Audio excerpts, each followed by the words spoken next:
Hi കുട്ടികളെ, നിങ്ങൾ എല്ലാവരും സുരക്ഷിതരല്ലേ? എല്ലാവരും ഓൺലൈൻ ക്ലാസ് കാണാറില്ലേ? നിങ്ങൾ എല്ലാവരും മിടുക്കരാണെന്ന് ടീച്ചറിനറിയാം. നമ്മൾ ഇന്ന് പഠിക്കാൻ പോകുന്ന പാഠത്തിന്റെ പേരെന്താണ്? എല്ലാരും ടെസ്റ്റ് ചെയ്ത് നോക്കിയൊന്ന്. എന്റെ ശരീരം. ഇത് നിങ്ങൾ കഴിഞ്ഞ ക്ലാസ്സിൽ പഠിച്ചതാണല്ലേ? അതിന്റെ ബാക്കി ഭാഗമാണ് നമ്മൾ ഇന്ന് പഠിക്കുവാൻ പോകുന്നത്. അതിനു മുമ്പായി നമ്മൾ ഇന്ന് ഇതുവരെ പഠിച്ച പാഠഭാഗം ഒന്ന് നോക്കിയാലോ? എന്തൊക്കെയാണ് ഓരോരുത്തരായി പറയാമോ? നിങ്ങൾക്ക് എല്ലാവർക്കും അറിയാം. എന്താണ് വളർച്ച? വളർച്ച എന്താണ്? വളർച്ച എന്നാൽ എന്താണ്? ഒന്ന് പറഞ്ഞേ. Very good.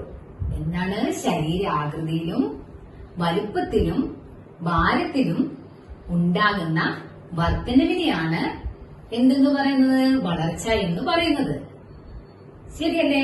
അടുത്തതായി എന്താണ് നമ്മള് പഠിക്കാൻ പോകുന്നത്? വികാസം. വികാസം. വികാസം എന്നാൽ എന്താണ്? എന്താ എല്ലാരും ഒന്ന് പറഞ്ഞേ. എന്താണ്?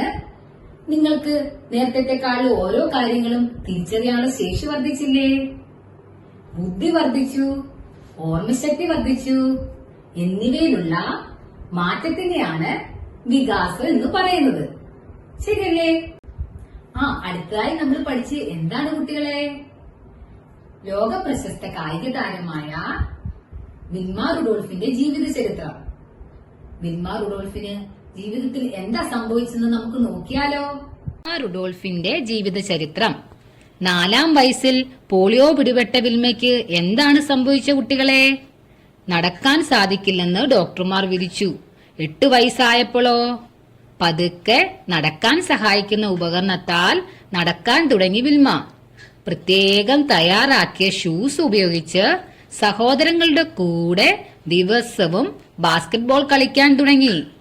3 വർഷത്തിന് ശേഷം നടക്കാൻ സഹായിക്കുന്ന ഉപകരണമില്ലാതെ തന്നെ കളിക്കാനും വിൽമയ്ക്ക് സാധിച്ചു. ഇല്ലേ? നോക്കിക്കേ കുട്ടികളെ. പിന്നീടോ ഒരു പരിശീലകൻ വിൽമയെ അത്ലറ്റിക്സിലേക്ക് കൊണ്ടുവന്നു.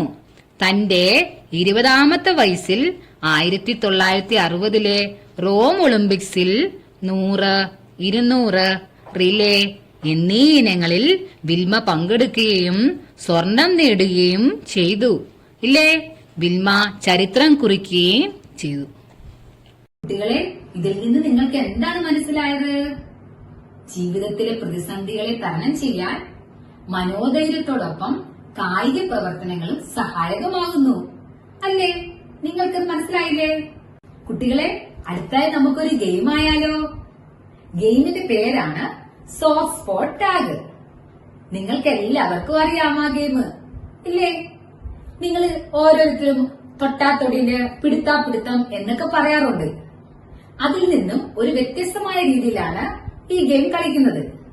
അത് നിങ്ങൾക്ക് ഞാൻ വിശദീകരിച്ച് പറഞ്ഞു തരാം. എങ്ങനെയാ കളിക്കുന്നത് നമുക്കൊന്ന് നോക്കിയാലോ? നമ്മുടെ ഗെയിമിന്റെ പേരാണ് സോഫ്റ്റ് സ്പോട്ട് ടാഗ്.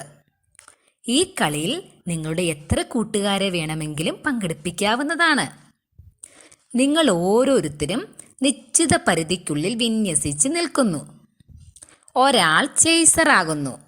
ചേസർ എന്ന് പറഞ്ഞാൽ നിങ്ങൾക്കറിയാമോ കുട്ടികളെ? കുറച്ചു പേർക്കറിയില്ല. ചേസർ എന്ന് പറഞ്ഞാൽ തൊടാൻ ചെല്ലുന്നയാൾ എന്നാണ് അർത്ഥം. ഈ ചേസർ എന്തു ചെയ്യണം? ഓടിക്കൊണ്ടിരിക്കുന്ന കുട്ടികളെ തൊടാൻ ശ്രമിക്കണം. ആരെ തൊടുന്നുവോ ആ ആൾ ചേസർ തൊട്ട ശരീരഭാഗത്ത് ഒരു കൈ വെച്ചുകൊണ്ട് മറ്റുള്ളവരെ തൊടാൻ ശ്രമിക്കണം. ഇതേ രീതിയിൽ കളി വീണ്ടും തുടരുന്നു. മനസ്സിലായോ? ഗെയിം എല്ലാവർക്കും ഇഷ്ടപ്പെട്ടില്ലേ? ഇന്ന് നമ്മൾ പഠിക്കാൻ പോകുന്ന പാഠഭാഗമാണ് എന്താണ്? ശരീര സംസ്കൃതി എന്നാൽ എന്ത്? ശരീര സംസ്കൃതി വൈകല്യങ്ങൾ എന്നാൽ എന്ത്? അവയെ നമുക്ക് എങ്ങനെയൊക്കെ തിരിച്ചറിയാം? അവയെ എങ്ങനെയൊക്കെ പരിഹരിക്കാം? ഇതിനെപ്പറ്റിയൊക്കെയാണ്. ഇല്ലേ? നിങ്ങൾ നോക്കിക്കൊന്ന്. ശരീര സംസ്കൃതി എന്നാൽ എന്ത്? എന്താ? ശരീരഭാഗങ്ങൾ യഥാസ്ഥാനങ്ങളിൽ നിലനിൽക്കുന്ന അവസ്ഥയാണ് ശരീര സംസ്കൃതി എന്ന് പറയുന്നത്. ഒന്നുകൂടെ പറയട്ടെ. ശരീരഭാഗങ്ങൾ യഥാസ്ഥാനങ്ങളിൽ നിലനിൽക്കുന്ന അവസ്ഥയാണ് ശരീര സംസ്കൃതി എന്ന് പറയുന്നത്. അടുത്തതായി എന്താണ്? ശരീര സംസ്ഥിതി വൈകല്യങ്ങൾ. എന്താണ് ശരീര സംസ്ഥിതി വൈകല്യങ്ങൾ? ശരീരഭാഗങ്ങൾ യഥാസ്ഥാനങ്ങളിൽ നിന്നും വ്യതിചലിക്കുന്നു. ആ വ്യതിചലിക്കുന്നതിനെയാണ് ശരീര സംസ്ഥിതി വൈകല്യങ്ങൾ എന്ന് പറയുന്നത്. മനസ്സിലായില്ലേ? എന്താണ് ശരീര സംസ്ഥിതി വൈകല്യങ്ങൾ? ഒന്നുകൂടെ പറഞ്ഞേ. ശരീരഭാഗങ്ങൾ യഥാസ്ഥാനങ്ങളിൽ നിന്നും വ്യതിചലിക്കുന്നതിനെയാണ് ശരീര സംസ്ഥിതി വൈകല്യങ്ങൾ എന്ന് പറയുന്നത്. ഇത് എങ്ങനെ നമുക്ക് തിരിച്ചറിയാം? നമുക്ക് നോക്കിയാലോ? കുറച്ച് ചിത്രങ്ങൾ കൊടുത്തിട്ടുണ്ട്, നമുക്കത് നോക്കിയാലോ? കുട്ടികളെ, ഒന്നാമത്തെ ചിത്രം കണ്ടോ നിങ്ങള്? ഒന്നാമത്തത് മുതുക് മുന്നോട്ട് കുനിഞ്ഞിരിക്കുന്നു. ആ ചിത്രത്തിന്റെ സൈഡിൽ എന്താണ് എഴുതിയിരിക്കുന്നതെന്ന് നോക്കിക്കേ. മുതുക് മുന്നോട്ട് കുനിഞ്ഞിരിക്കുന്നു എന്നല്ലേ എഴുതിയിരിക്കുന്നത്. അതിനുള്ള ഇതെന്താണിത്? ശരീര സംസ്ഥിതി വൈകല്യങ്ങളാണ്. അതിനുള്ള പരിഹാര മാർഗമാണ് ഇപ്പം ടീച്ചർ പറഞ്ഞു തരുന്നത്. പരിഹാര മാർഗം ഒന്നാമത്തത് സ്പൈൻ ഇറക്ടർ പേശികളെ വ്യായാമത്തിലൂടെ ശക്തിപ്പെടുത്തുന്നു. സ്പൈൻ ഇറക്ടർ എന്ന് പറഞ്ഞാൽ എന്താണ് അറിയുമോ കുട്ടികളെ നിങ്ങൾക്ക്? സ്പൈൻ ഇറക്ടർ എന്ന് പറഞ്ഞു കഴിഞ്ഞാൽ നമ്മുടെ നട്ടെല്ലിനെയാണ് സ്പൈൻ എന്ന് പറയുന്നത്. നട്ടെല്ലിനെയാണ് എന്തോ എന്ന് പറയുന്നത്? സ്പൈൻ എന്ന് പറയുന്നത്. സ്പൈൻ ഇറക്ടർ പേശികളെ വ്യായാമത്തിലൂടെ ശക്തിപ്പെടുത്തുന്നു. ഒന്നാമത്തത് കേട്ടല്ലോ. അടുത്തത് രണ്ടാമത്തത് നീന്തലാണ്. നീന്തൽ എല്ലാവർക്കും ഇഷ്ടമായിരിക്കില്ലേ? പക്ഷേ നീന്തൽ പഠിക്കുമ്പോൾ ശ്രദ്ധിക്കേണ്ട കാര്യങ്ങളുണ്ട്, അതിൻ്റെ ഗുണങ്ങളുണ്ട്. അതെന്തൊക്കെയെന്ന് പറയട്ടെ ടീച്ചർ. നീന്തൽ പഠിക്കുമ്പോൾ ശ്രദ്ധിക്കേണ്ട കാര്യങ്ങൾ. മുതിർന്നവരുടെ സാന്നിധ്യത്തിൽ നീന്തുക. രണ്ടാമതായോ, സുരക്ഷാ ഉപകരണങ്ങൾ ഉപയോഗിക്കുക. 3, നീന്തൽ കുളങ്ങൾ ഉപയോഗിക്കുക. കേട്ടല്ലോ കുട്ടികളെ? വളരെ ശ്രദ്ധയോടുകൂടി ആയിരിക്കണം നീന്തൽ പഠിക്കാൻ നിങ്ങൾ. അടുത്തത് നീന്തലിൻ്റെ ഗുണങ്ങൾ. നീന്തൽ പഠിക്കുന്നുണ്ടുള്ള ഗുണങ്ങളാണ് അടുത്ത ടീച്ചർ പറയുന്നത്. നീന്തൽ ഒരു ജീവൻ രക്ഷാ ഉപാധിയാണ്. 2, നീന്തൽ നമ്മുടെ ആരോഗ്യം നിലനിർത്തുന്നു. 3, എല്ലാ ശരീരഭാഗങ്ങളും ഉൾപ്പെടുന്നതിനാൽ നീന്തൽ ഏറ്റവും നല്ല ഒരു വ്യായാമമാണ്. കേട്ടു കുട്ടികളെ? നിങ്ങൾ നീന്തലിന്റെ ഗുണങ്ങളെ പറ്റിയും അവ എങ്ങനെ ചെയ്യണമെന്നുള്ളതും നിങ്ങൾ കണ്ടുവല്ലോ. ഇനി നമുക്കൊന്ന് നീന്തി നോക്കിയാലോ? നിങ്ങൾ നീന്തുമ്പോൾ വളരെ ശ്രദ്ധിക്കേണ്ട കാര്യങ്ങളാണ്. നിങ്ങൾ മുതിർന്നവരുടെ കൂടെ മാത്രമേ നീന്താവുള്ളൂ. തൽക്കാലം ടീച്ചർ ഇവിടെ നദിയിലാണ് നീന്തുന്നത്. നിങ്ങൾ നീന്തുമ്പോൾ നീന്തൽ കുളത്തിൽ തന്നെ നീന്തൽ പഠിക്കണം. ഓക്കെ?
അടുത്തത് നമ്മൾ ചെയ്യാൻ പോകുന്നത് യോഗയാണ്. യോഗ നിങ്ങളെല്ലാവരും ചെയ്യാറുണ്ടല്ലേ? അതിനു മുമ്പേ നമുക്ക് യോഗ ചെയ്യുമ്പോൾ എന്തെല്ലാം കാര്യം ശ്രദ്ധിക്കണമെന്ന് നോക്കിയാലോ? യോഗ പരിശീലിക്കുമ്പോൾ ശ്രദ്ധിക്കേണ്ട കാര്യങ്ങൾ: 1. പ്രഭാത കൃത്യങ്ങൾക്ക് ശേഷം യോഗ ചെയ്യുന്നതായിരിക്കും അഭികാമ്യം. 2. യോഗാസനം അനുഷ്ഠിക്കുമ്പോൾ നിലത്ത് കട്ടിയുള്ള ഷീറ്റോ ഫ്ലോർ മാറ്റോ ഉപയോഗിക്കുക. 3. യോഗാസനാദികൾ ചെയ്യുന്നതിന് പ്രായഭേദം ഇല്ല. 4. യോഗാസനങ്ങൾ സാവകാശം സമയമെടുത്ത് ചെയ്താൽ മതിയാകും. 5. യോഗ ചെയ്യുമ്പോൾ മുടക്കം കൂടാതെ നിത്യവും പരിശീലിക്കേണ്ടതാണ്. 6. യോഗാഭ്യാസത്തിനിടെ ചിരിയും സംസാരവും പാടില്ല. 7. ഭക്ഷണം കഴിച്ച ഉടൻ യോഗാസനാദികൾ ചെയ്യാൻ പാടില്ല. 8. വായിൽ കൂടി ശ്വാസോച്ഛ്വാസം ചെയ്യാൻ പാടില്ല. 9. യോഗാസനാദികൾ ചെയ്യുന്നത് പൂർണ്ണ ഏകാഗ്രതയോടുകൂടി ആയിരിക്കണം. 10. യോഗാസനങ്ങൾ ഓരോന്നിനു ശേഷവും വിശ്രമം പാലിക്കുക. യോഗ ചെയ്യുമ്പോൾ ശ്രദ്ധിക്കേണ്ട കാര്യങ്ങൾ എന്തൊക്കെയെന്ന് കണ്ടില്ലേ കുട്ടികളെ? ഇനി നിങ്ങൾ ഓരോരുത്തരും യോഗ ചെയ്യുമ്പോൾ ഇക്കാര്യം എല്ലാവരും നോക്കണം കേട്ടോ. വളരെ ശ്രദ്ധാപൂർവം വേണം ചെയ്യുവാനും. നമ്മൾ എന്തിനെയാണ് ശരീര സംസ്ഥിതി വൈകല്യത്തിൻ്റെ പരിഹാര മാർഗങ്ങളാണ് പഠിച്ചുകൊണ്ടിരിക്കുന്നത്. ഇനി നമുക്കതിനെ യോഗയിലൂടെയും ചെയ്യാം കേട്ടോ കുട്ടികളെ. 1. ചക്രാസനം. ചക്രാസനം എങ്ങനെ ചെയ്യുന്നെന്ന് നമുക്കൊന്ന് നോക്കിയാലോ. നിരപ്പായ തറയിൽ വിരിച്ച ഷീറ്റിൽ കൈകൾ മുകളിലേക്ക് നീട്ടി മലർത്തി വെച്ച് കാലുകൾ അടുപ്പിച്ച് തല നേരെ വെച്ച് മലർന്ന് നീണ്ടു നിവർന്ന് കിടക്കുക.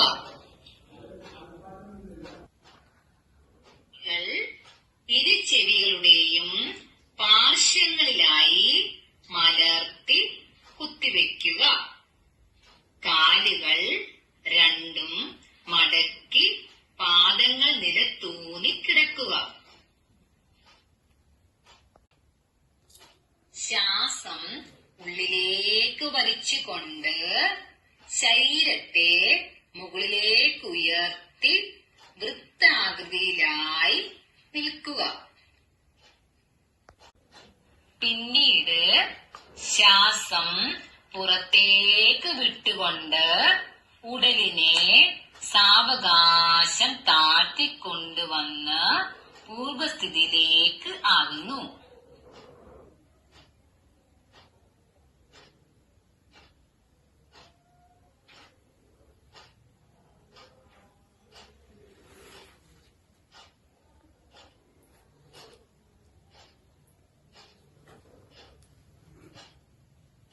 അടുത്ത യോഗയാണ് ഭുജംഗാസനം.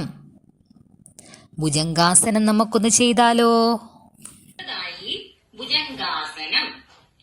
നിരപ്പായ തറയിൽ വിരിച്ച ഷീറ്റിൽ കമഴ്ന്ന് കിടന്നതിന് ശേഷം നെറ്റി തറയിൽ സ്പർശിക്കുക. കൈകൾ തലയ്ക്ക് ഇരുവശങ്ങളിലുമായി മുന്നോട്ട് നീട്ടിവെക്കുക. കാൽപാദങ്ങൾ മലർത്തി കാലുകൾ രണ്ടും അടുപ്പിച്ചു വെക്കുക. കൈകൾ രണ്ടും ബെഞ്ചിന് ഇരുവശങ്ങളിലുമായി തറയിൽ ഊന്നി നിൽക്കുക. ശ്വാസം ഉള്ളിലേക്ക് വലിക്കുന്നതോടൊപ്പം ആദ്യം നെറ്റി, പിന്നെ മൂക്ക്, താടി, കഴുത്ത്, നെഞ്ച്, വയർ എന്നീ ക്രമത്തിൽ ഉയർത്തി സാവകാശം പിന്നിലേക്ക് വളയുക. ഇതേ നിലയിൽ 10 മുതൽ 24 തവണ വരെയും ദീർഘശ്വാസം ചെയ്യാവുന്നതാണ്. പിന്നീട് ശ്വാസം പുറത്തേക്ക് വിട്ടുകൊണ്ട് പൂർവസ്ഥിതിയിൽ ആകുക.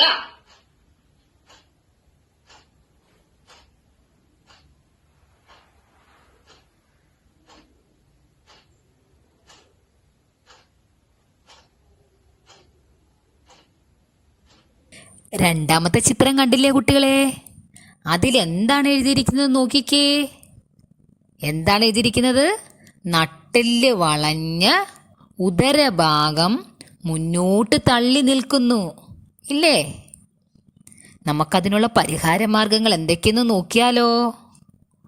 അതിനുള്ള പരിഹാര മാർഗങ്ങൾ: 1. ഉദരപേശികളെ വ്യായാമത്തിലൂടെ ശക്തിപ്പെടുത്തുന്നു. എന്താണ് ഉദരപേശികൾ? ഉദരം എന്ന് പറഞ്ഞാൽ അറിയാമല്ലോ, എന്താണ്? വയറ് ഇല്ലേ? ഉദരപേശികളെ വ്യായാമത്തിലൂടെ ശക്തിപ്പെടുത്തുന്നു. രണ്ടാമതായി നമുക്കിതിനെ പരിഹരിക്കാൻ പറ്റുന്നത് എങ്ങനെയാണ്? യോഗയിലൂടെ. എങ്ങനെയാണ്? യോഗയിലൂടെ നമുക്കിതിനെ പരിഹരിക്കാൻ പറ്റും. അതിനുള്ളൊരു യോഗയാണ് നൗകാസനം. ഏതാണ്? നൗകാസനം. നൗകാസനം നമുക്കൊന്ന് ചെയ്ത് നോക്കിയാലോ? അടുത്തതായി നൗകാസനം. നിരപ്പായ തറയിൽ വിരിച്ച ഷീറ്റിൽ കമിഴ്ന്ന് കിടന്ന് നെറ്റിത്തറയിൽ സ്പർശിക്കുക. കൈകൾ ശരീരത്തിന്റെ ഇരുവശങ്ങളിലുമായി ചേർത്തു വയ്ക്കുക. കാൽപാദങ്ങൾ മലർത്തി കാലുകൾ രണ്ടും അടുപ്പിച്ച് കിടക്കുക. കൈകൾ രണ്ടും തലയ്ക്ക് മുകളിലേക്ക് നീട്ടിവെക്കുക.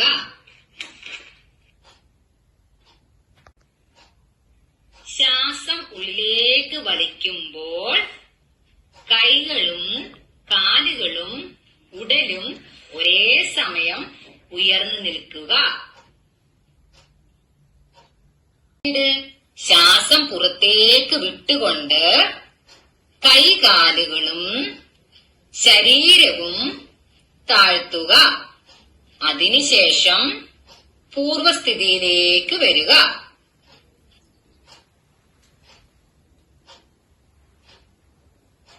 മൂന്നാമത്തെ ചിത്രം ഒന്ന് നോക്കിക്കേ കുട്ടികളെ.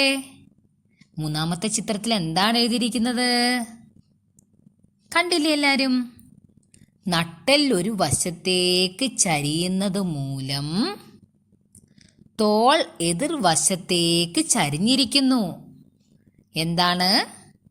നട്ടെൽ ഒരു വശത്തേക്ക് ചരിയുന്നത് മൂലം തോൾ എതിർവശത്തേക്ക് ചരിഞ്ഞിരിക്കുന്നു ഇല്ലേ? നോക്കിക്കേ. പരിഹാര മാർഗങ്ങൾ: 1. സ്പൈൻ ഇറക്ടർ പേശികളെ വ്യായാമത്തിലൂടെ ശക്തിപ്പെടുത്തുന്നു. സ്പൈൻ ഇറക്ടർ എന്ന് പറഞ്ഞാൽ അറിയാമല്ലോ, നട്ടെല്ലിനെയാണ് സ്പൈൻ എന്ന് പറയുന്നത്. സ്പൈൻ ഇറക്ടർ പേശികളെ വ്യായാമത്തിലൂടെ ശക്തിപ്പെടുത്തുന്നു. രണ്ടാമതായി നമുക്കിതിനെ എങ്ങനെ പരിഹരിക്കാം? യോഗയിലൂടെ. യോഗ ചെയ്യുന്നതിലൂടെ നമുക്ക് ഇത് പരിഹരിക്കാവുന്നതാണ്. ഏത് യോഗ ചെയ്യുന്നെന്ന് നോക്കിയാലോ? ത്രികോണാസനം. ത്രികോണാസനം നമുക്കെല്ലാവർക്കും ചെയ്തു നോക്കാം. ത്രികോണാസനം. കാലുകൾ അടുപ്പിച്ച് വെച്ച് കൈകൾ രണ്ടും ശരീരത്തിന്റെ ഇരുവശങ്ങളിലുമായി ചേർത്ത് തല നേരെയാക്കി നട്ടെല്ല് വളയാതെ നിവർന്ന് നിൽക്കുക. കാലുകൾ രണ്ടും അകത്തി വയ്ക്കുക. ശ്വാസം ഉള്ളിലേക്ക് വലിച്ചുകൊണ്ട് കൈകൾ രണ്ടും വശങ്ങളിലേക്ക് തോളൊപ്പം ഉയർത്തുക. ശ്വാസം പുറത്തേക്ക് വിട്ടുകൊണ്ട് കുനിഞ്ഞ് വലത് കൈപ്പത്തി വലത് കാൽപാദത്തിൽ വെക്കുക.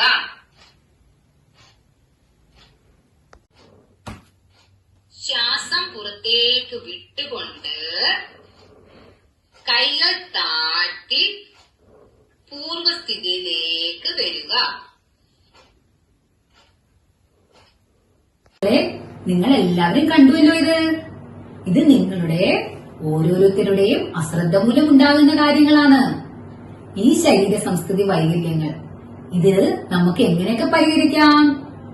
ചിട്ടയായ ജീവിത രീതിയിലൂടെയും വ്യായാമത്തിലൂടെയും നമുക്കിതിനെ പരിഹരിക്കാവുന്നതാണ്. ഇനി മുതല് നിങ്ങൾ എല്ലാവരും വ്യായാമം ചെയ്യത്തില്ലേ? നിങ്ങൾ ഓരോരുത്തരും ഒരു കാര്യം ശ്രദ്ധിച്ചിട്ടുണ്ടോ? നിൽക്കുമ്പോഴും ഇരിക്കുമ്പോഴും നടക്കുമ്പോഴും നിങ്ങൾ ആരും ഒന്നും ശ്രദ്ധിക്കാറില്ല. പക്ഷെ ഇനി മുതൽ നിങ്ങൾ ശ്രദ്ധിക്കണം. എന്തൊക്കെയാണ് നിൽക്കുമ്പോൾ ശ്രദ്ധിക്കേണ്ട കാര്യങ്ങള്? ഇരിക്കുമ്പോൾ എന്തൊക്കെ ശ്രദ്ധിക്കണം? നടക്കുമ്പോൾ എന്തൊക്കെ ശ്രദ്ധിക്കണം? ഇനി നമ്മള് ഇതെല്ലാം നോക്കി വേണം ചെയ്യുവാന്. അതിന്റെ കുറച്ച് ചിത്രങ്ങളും രീതികളും എങ്ങനെ ചെയ്യണമെന്നുള്ളതും ഞാൻ നിങ്ങൾക്ക് പറഞ്ഞു തരാം. നിൽക്കുമ്പോൾ എന്തെല്ലാം ശ്രദ്ധിക്കണം? 1. ഇരു കാലുകളും തലയിൽ ഉറപ്പിച്ച് നിൽക്കുന്നു. 2. നട്ടെല്ല് നിവർന്ന് നിൽക്കുന്നു. 3. വശങ്ങളിലേക്ക് ചരിയാതെ നിൽക്കുന്നു. 4. പാദങ്ങൾ തോൾ അകലത്തിൽ വെച്ചിരിക്കുന്നു. കുട്ടികളെ, ശരിയായി ഇരിക്കുമ്പോൾ എന്തെല്ലാം കാര്യം ശ്രദ്ധിക്കണം? നമുക്കൊന്ന് നോക്കിയാലോ. 1. നട്ടെല്ല് നിവർത്തി മുതുകു കുനിയാതെ ഇരിക്കുന്നു. 2. കൈകൾ തുടയ്ക്ക് മുകളിലായി വെച്ചിരിക്കുന്നു. 3. തുടകൾ നിലത്തിന് സമാന്തരമായി വെച്ചിരിക്കണം. 4. കാലുകൾ മുന്നോട്ട് നീട്ടാതെയും പുറകോട്ട് മടക്കാതെയും നിലത്തിന് ലംബമായി വെക്കണം. ഇനി അടുത്തതാണ് ശരിയായി നടക്കുമ്പോൾ എന്തെല്ലാം കാര്യങ്ങൾ ശ്രദ്ധിക്കണം? നമുക്ക് നോക്കിയാലോ. 1. പാദങ്ങൾ തറയിൽ ശരിയായ രീതിയിൽ സ്പർശിച്ചിരിക്കുന്നു. 2. വശങ്ങളിലേക്ക് ചരിയാതെ നടക്കുന്നു. 3. നട്ടെല്ല് നിവർത്തി നടക്കുന്നു. 4. ശിരസ്സുകൾ ഉയർത്തി പിടിച്ചു ദൃഷ്ടി മുന്നോട്ടാക്കി നടക്കുന്നു. കുട്ടികളെ, ഇനി നമ്മള് നിത്യവും കായിക പ്രവർത്തനത്തിൽ ഏർപ്പെടുന്നത് വഴി നമുക്ക് എന്തെല്ലാം കാര്യങ്ങൾ ശ്രദ്ധിക്കാമെന്ന് നോക്കിയാലോ. പറയട്ടെ കുട്ടികളെ, നിങ്ങൾ എത്ര പേരുണ്ട് നിത്യവും കായിക പ്രവർത്തനത്തിൽ ഏർപ്പെടുന്നവര്? എല്ലാരും ഏർപ്പെടുന്നവരാണല്ലേ. പക്ഷെ ഓരോരോ രീതിയിലായിരിക്കും നിങ്ങൾ ഓരോരുത്തരും കായിക പ്രവർത്തനത്തിൽ ഏർപ്പെടുന്നത്. ചിലവര് സൈക്ലിംഗ് ചെയ്തായിരിക്കും, ചിലവര് നീന്തിയിട്ടായിരിക്കും, ചിലവര് എക്സസൈസ് ചെയ്തിട്ടായിരിക്കും, ഇല്ലേ? നിത്യവും കായിക പ്രവർത്തനങ്ങൾ ഏർപ്പെടുന്നത് വഴി നമുക്ക് എന്തെല്ലാം കാര്യങ്ങൾ നേടാൻ സാധിക്കും? 1. ശാരീരിക ക്ഷമത കൈവരിക്കാൻ സാധിക്കുന്നു. 2. വളർച്ച, വികാസം എന്നിവയെ ത്വരിതപ്പെടുത്താൻ സാധിക്കുന്നു. 3. ശരീര സംസ്ഥിതി നിലനിർത്താൻ സാധിക്കുന്നു.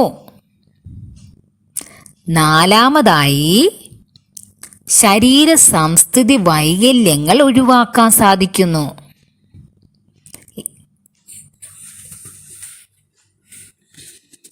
കുട്ടികളെ, ടീച്ചറിന്റെ ക്ലാസ് എല്ലാവർക്കും ഇഷ്ടപ്പെടുന്നു വിചാരിക്കുന്നു.